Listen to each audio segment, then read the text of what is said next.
Viral হওয়ার জন্য ওই পর্ণ তারকারা যেভাবে খারাপের পথে যাচ্ছে, আজকে এনসিপি গালিগালাজের পথে যাচ্ছে। গালিগালাজ করে যদি তাদের ভাইরাল হইতে হয়, তাহলে বলবো যে ঠিক আছে, আপনারা আমাদের একজন সেপুদা আছে, তার কাছ থেকে ভালো রাজনীতি শিখতে পারবেন, তার কাছ থেকে ভালো রাজনীতি শিখতে পারবেন। আমি এনসিপি কে নিয়ে অনেক প্রত্যাশা করেছিলাম, এবং যারা আছে আমাদেরই ছোট ভাই ব্রাদার, একসময় আমার সাথে রাজনীতি করেছে, আমি সবসময় তাদেরকে বোঝানোর চেষ্টা করেছি।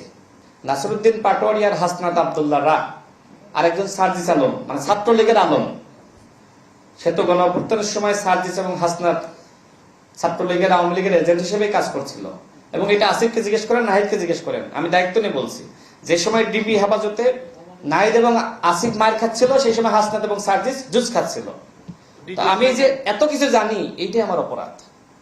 মানে গণঅভ্যুত্থানের সময় যেটা ফারুক ওয়াসিফ ভাই বলছিলেন, যে সমন্বয়কদের মধ্যেও সমন্বয় ছিল না, অর্থাৎ নাহিদ এবং আসিফ চাচ্ছিল শেখ হাসিনার পতন, এবং হাসনাত এবং সার্জিস চাচ্ছিল যে কিভাবে হাসিনাকে রক্ষা করা যায়।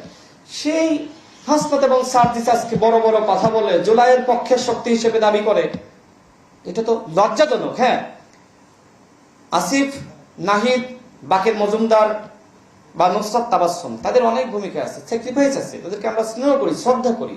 কিন্তু হাসনাত এবং সার্জিস গণঅভ্যুত্থানের পক্ষের শক্তি ছিল না, তারা কোটা সংস্কার আন্দোলন চেয়েছিল। আমার সাথে যদি কেউ ওপেন ডিবেট করতে চায়, আমি চ্যালেঞ্জ ছুড়ে দিলাম, হাসনাত